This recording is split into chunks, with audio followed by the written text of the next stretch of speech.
All right, hey, what am I reading this week? This week I read Assistant to the Villain.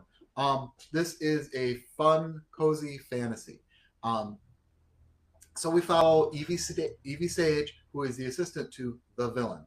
We do learn the villain's name, but mostly the villain's just called the villain. Um, this is a cozy fantasy, and it does the thing that I enjoy about cozy fantasy. You'll notice this in books like Legends and Lattes. There's not a lot of world building.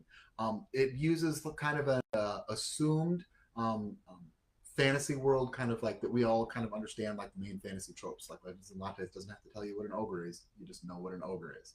Um, this does a lot of that with like the magic. We kind of like hear about some magic. We kind of hear about some creatures and experience those things in the story, but they don't need a lot of backstory and explanation. They're just kind of assumed, okay, you know what magic is, let's move along. That's good. It kind of gets out of the way so we can enjoy the story. There's a place in a lot of books for world building, and that's important and really, really good. There are authors who do amazing jobs with that. But also, there's times when you just want that to get out of the way so we can just dive right into the story and just enjoy the story. Um, she does really, really well with that.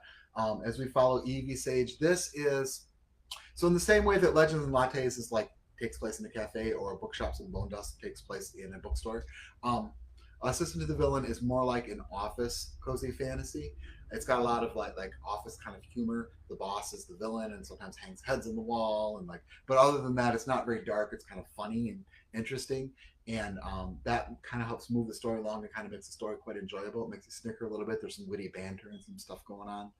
I will also say if you've been somewhere where like you try like a regional soda or something and you pop the cap on that and you try it and it's just a little too sweet for you and just a little too sugary, like that's what this story felt like for me. It's an amazing story. I'm already on to book number 2. I recommend you read it, but it is also a little sweet. If you're a person who craves a lot of action in your fantasy, this is probably not going to be a great book for you. There's some action, but it's not like really like high stakes action, and it's not really like graphic action. If you're the kind of person that needs a lot of like momentum and movement, this book has a quick pace, but it's not quite the same as you might expect from other fantasy that has that. It's a great book, but just be aware if you're grabbing it to read a fantasy, it is a cozy fantasy. It's more humor than it is action. Um, Assistant to the Villain, I definitely like it.